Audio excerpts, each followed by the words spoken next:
Hello दोस्तों, मैं हूं अर्पणा और आप देख रहे हैं अर्पणा की रसोई। तो आज मैं अपनी रसोई में बनाने जा रही हूं सोयाबीन की बहुत ही मज़ेदार सब्ज़ी, जिसे खाने के बाद आप नॉनवेज खाना तो बिल्कुल भी भूल जाइएगा।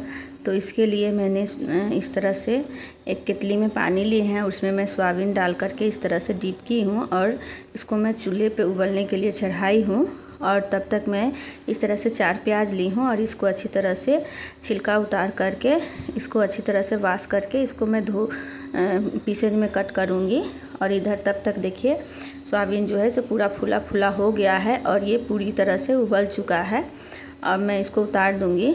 और देखिए मैं प्याज भी कट कर ली हूँ। मैं 2 प्याज को इस तरह से लंबा पीसेज में और 2 प्याज को मैं बारीक कट कर ली हूँ। और देखिए मैं चूल्हे पे कढ़ाई चढ़ाई हूँ और फिर कढ़ाई गर्म होने के बाद मैं इसमें 2 चम्मच के करीब मैं इसमें ऑयल डाली हूँ। और फिर मैं इसमें लंबा पीसेज में जो प्याज कट की थी उसको मैं इसमें डाल दी हूँ और इसको मैं फिर फ्राई करूँगी थोड़ी देर तक इस तरह से। इसको मैं फ्राई करने के बाद इस तरह से फ्राई होने के बाद इसको मैं निकाल लूँगी। देखिए पूरी तरह से फ्राई हो चुकी है, तो इसको मैं इस तरह से छुलनी की सहायता से निकाल लूँगी ताकि जो ऑयल हो वो कढ़ाई में ही रह जाए और प्याज अलग होके ये निकल जाए। इसलिए मैं इसे छुलनी की सहायता से ही निकालूंगी।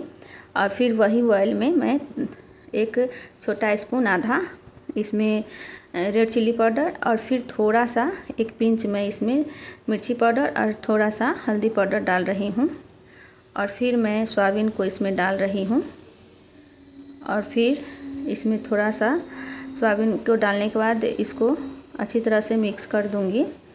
जो मसाला मैं इसमें डाली थी ताकि सोयाबीन में एक अच्छा सा सुनहरा सा कलर आए, इसीलिए ये सारे मसाले मैं डाली हूँ। और फिर थोड़ा सा नमक डाली हूँ ताकि सोयाबीन जो फीका ना लगे, इसीलिए।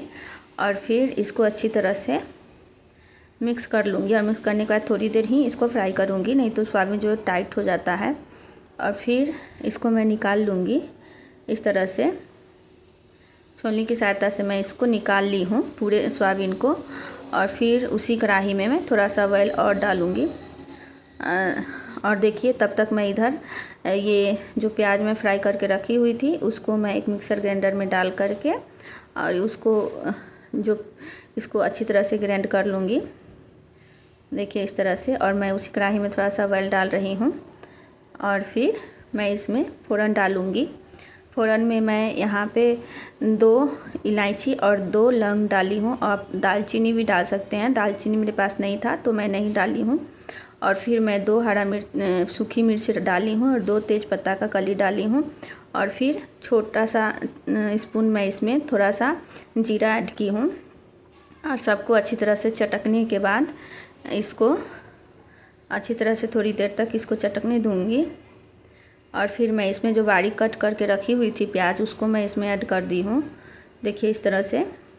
और फिर इसको अच्छी तरह से फ्राई करूँगी प्याज को।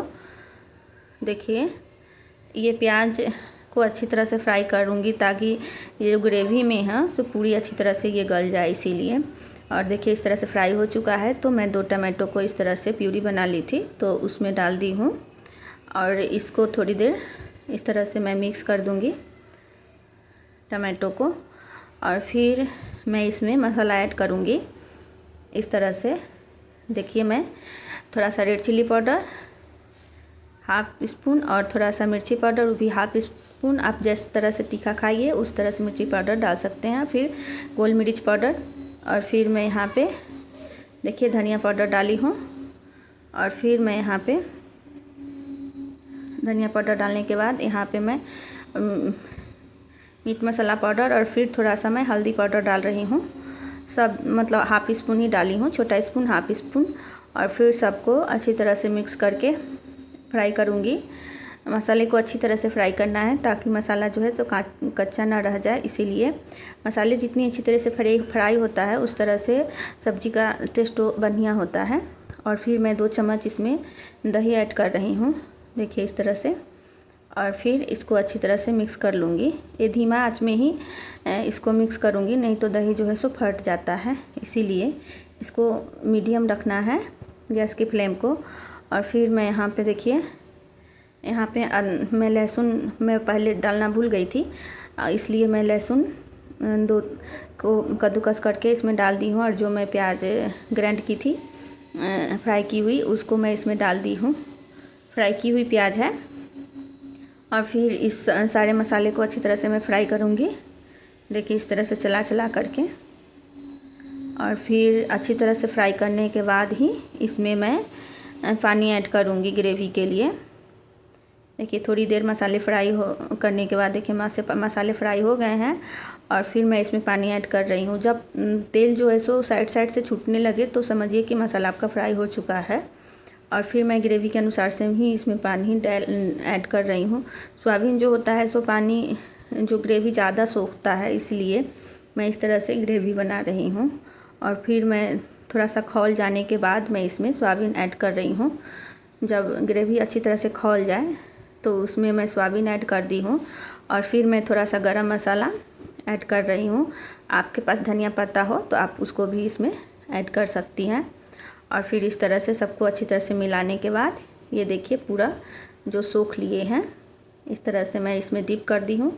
और देखिए ये जो सोयाबीन है पूरा सोख लिया और सब्ज़ी मेरा बन के रेडी हो गया है। अब मैं इसको एक कटोरे में निकाल ले रही हूँ इस तरह से।